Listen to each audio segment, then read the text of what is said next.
ಸ್ವಾಗತ. ನಾನು ನಿಮ್ಮ PS ನಾಯ್ಕೋಡಿ. ಮಾನ್ಯ ಪೊಲೀಸ್ ಅಧೀಕ್ಷಕರು, ಕರ್ನಾಟಕ ಲೋಕಾಯುಕ್ತ ಕಲಬುರಗಿ, SPBK ಉಮೇಶ್ ಮಾರ್ಗದರ್ಶನದಲ್ಲಿ ಕರ್ನಾಟಕ ಲೋಕಾಯುಕ್ತ ಅಧಿಕಾರಿಗಳು 29ರಂದು ಬೆಳಿಗ್ಗೆ ಸೇಡಂ ತಹಸೀಲ್ದಾರ್ ಕಚೇರಿಯಲ್ಲಿ ಸಾರ್ವಜನಿಕರಿಂದ ಅಹವಾಲು ಸ್ವೀಕರಿಸಿದರು. ಬಸಲಿಂಗಮ್ಮ, ಸಾಯಿಬಾಬಾ ಕಾಲೋನಿ, ಸೇಡಂ. ನನಗೆ ಪಿಂಚಣಿ ಹಣ 12 ವರ್ಷದಿಂದ ನನ್ನ ಗಂಡ ಮರಣ ಹೊಂದಿರುತ್ತಾನೆ. ಹಣ ಬರಬೇಕಾಗಿತ್ತು, ಬರ್ತಾ ಇಲ್ಲ. ಬಹಳಷ್ಟು ಸಾರಿ ಕಚೇರಿಗೆ ಬಂದಿದ್ದೇನೆ. ಮೇಡಮ್ ಎದುರುಗಡೆ ಕೈ ಮುಗಿದು ಬಸಲಿಂಗಮ್ಮ ಹೇಳಿಕೊಂಡರು. ಡಿವೈಎಸ್ಪಿ ಎದುರುಗಡೆ ತಿಳಿಸಿದರು ಮತ್ತು ಸರ್ವೆ ಇಲಾಖೆ ಅಧಿಕಾರಿಗಳಿಗೆ, ಸಾರ್ವಜನಿಕರಿಗೆ ಕಚೇರಿಗಳಲ್ಲಿ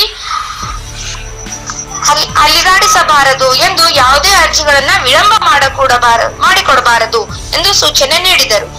ಸೇಡಂ ತಾಲೂಕಿನ ಶ್ರೀಯಾಂಕ್ ತಹಸೀಲ್ದಾರರು ಸಾರ್ವಜನಿಕರು ಕಚೇರಿಗೆ ಬಂದಾಗ ಕಚೇರಿಯಲ್ಲಿ ತಹಸೀಲ್ದಾರರು ಇರುವುದಿಲ್ಲ. ಸಾರ್ವಜನಿಕರಿಗೆ ಸರಿಯಾಗಿ ಕೆಲಸ ಮಾಡಿ ಕೊಡುತ್ತಿಲ್ಲ. ಸೇಡಂ AC ಸಾರ್ವಜನಿಕರಿಗೆ ಯಾವುದೇ ಸಮಸ್ಯೆಗಳನ್ನು ಸರಿಯಾಗಿ ಸ್ಪಂದಿಸದೆ ಮಾಡುತ್ತಿಲ್ಲ ಎಂದು ಸಾರ್ವಜನಿಕರು ಗೋಳನ್ನು ಹೇಳೋರಿಲ್ಲ, ಕೇಳೋರಿಲ್ಲ ಪರಿಸ್ಥಿತಿಯಾಗಿದೆ ಎಂದು ಸಾರ್ವಜನಿಕರು ತಿಳಿಸಿದರು. ಲೋಕಾಯುಕ್ತ ಅಧಿಕಾರಿಗಳು ಸೇಡಂ ತಹಸೀಲ್ದಾರ್ ಕಚೇರಿಯಲ್ಲಿ ಸಾರ್ವಜನಿಕರಿಂದ ಅಹವಾಲು ಸ್ವೀಕರಿಸುವಾಗ ತಹಸೀಲ್ದಾರರು 2 ಬಾರಿಯಾದರೂ ಹಾಜರಿ ಇರುವುದಿಲ್ಲ. ಸಾರ್ವಜನಿಕರು ಕಚೇರಿಗಳಿಗೆ ಬಂದಾಗ ಕೆಲಸಗಳು ಬೇಗ ಮಾಡಿಕೊಡಬೇಕೆಂದು ಅಧಿಕಾರಿಗಳಿಗೆ ಸೂಚನೆ ನೀಡಿದರು.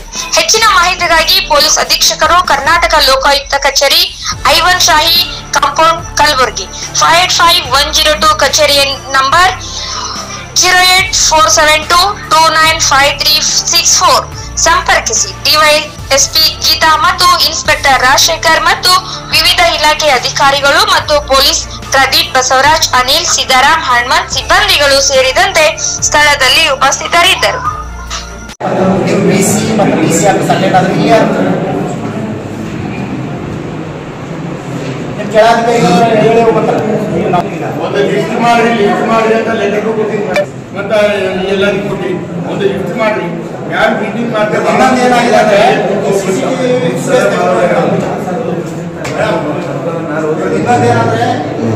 ಸಾರ್ವಜನಿಕ 7 ಗಂಟೆಯಿಂದ 9 ಗಂಟೆ ತನಕ ಇರ್ತಾರೆ. ಅಂದ್ರೆ ನೀವು CCTV ಫುಟೇಜ್ ತೆಗೆದು ನೋಡ್ರಿ, ಗೊತ್ತಾಗುತ್ತೆ ಇವ್ರದ್ದು ಎಂತ ಆಡಳಿತ ಎಂತದಿದೆ.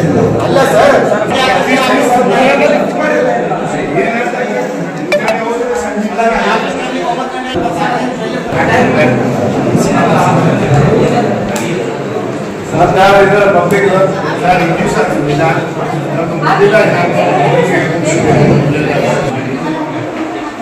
ನಿಜಮ್ಮ